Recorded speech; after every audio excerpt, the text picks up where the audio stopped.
Nestled along the edge of Indian Shoals, just across the river from Carmi, Illinois, there stands a stretch of land where time seems to stand still.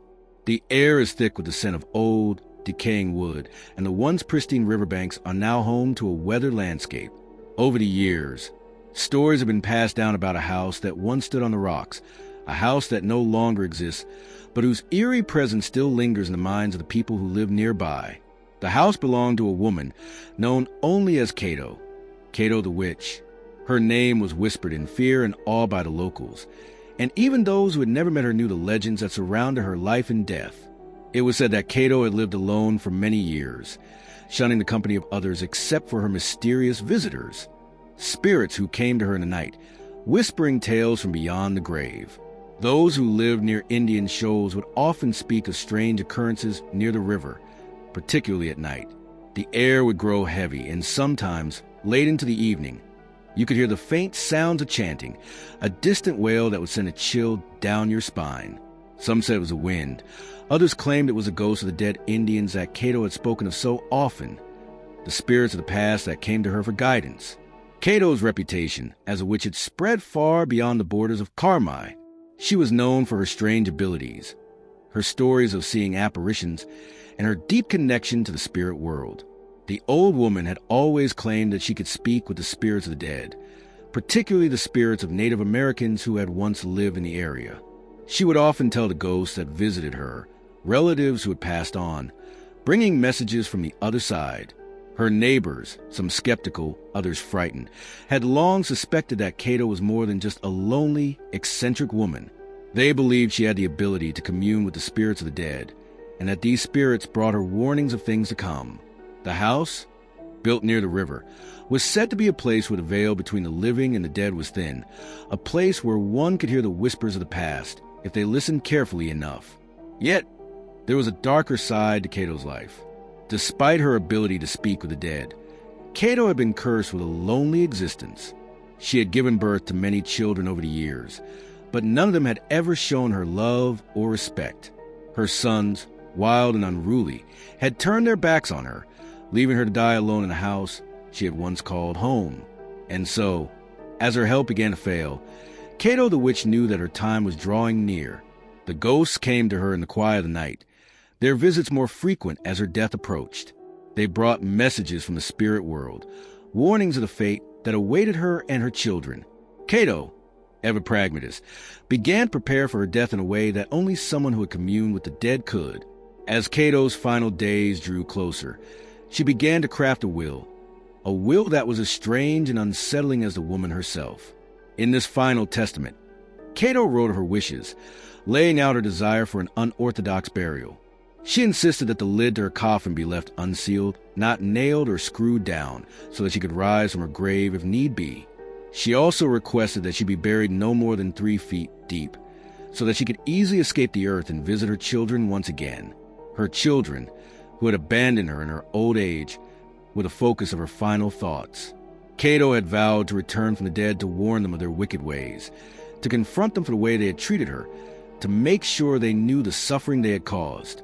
The ghosts that had visited her, the spirits of the dead, had told her that her children's fate was sealed, but that she might still be able to change their course, if only she could find a way to make them listen. Cato's family, those few who still cared for her, agreed to her wishes. They followed her strange instructions and buried her near the old house, close to the road where travelers would pass by. They followed the letter of her will, believing that her spirit would be at peace once her body was laid to rest.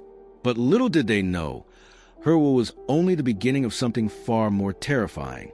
After Cato's burial, strange occurrences began to plague the area. It wasn't long before locals started hearing the sounds of unearthly wails and whispers drifting from the riverbank at night. People passing by the old house, or what was left of it, reported hearing faint chanting, voices that seemed to echo from the past, voices that did not belong to the living. Some claimed to see strange apparitions in the distance, ghostly figures that seemed to materialize from a mist. Others spoke of hearing footsteps that seemed to follow them when they walked near the old house. It was as if Cato's spirit had never truly left the land she had lived on, as if she had kept her promise to return. But it was not just the sounds and apparitions that disturbed the townspeople. The most chilling phenomenon was the appearance of a woman dressed in dark, flowing clothes, standing near the old house. This figure, always seen in the same place, would stare silently at those who passed by, her face hidden beneath a dark veil.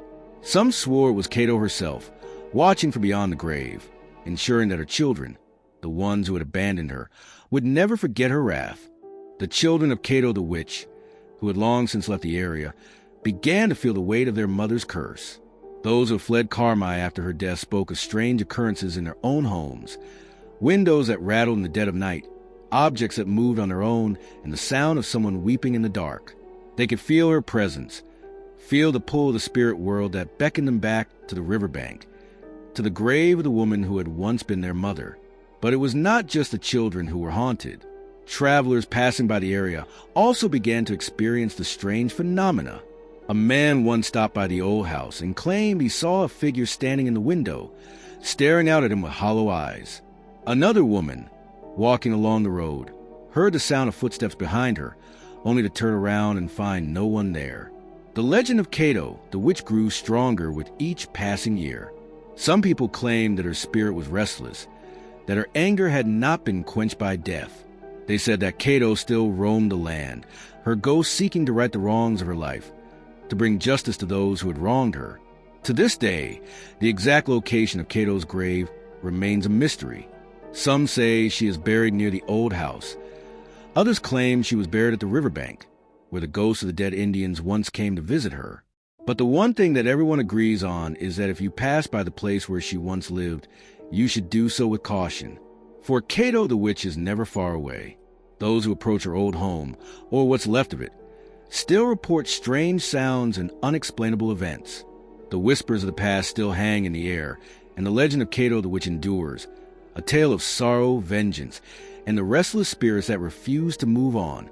And if you're not careful, if you have evil intentions, you may just hear her voice, a voice that calls you to change your ways before it's too late.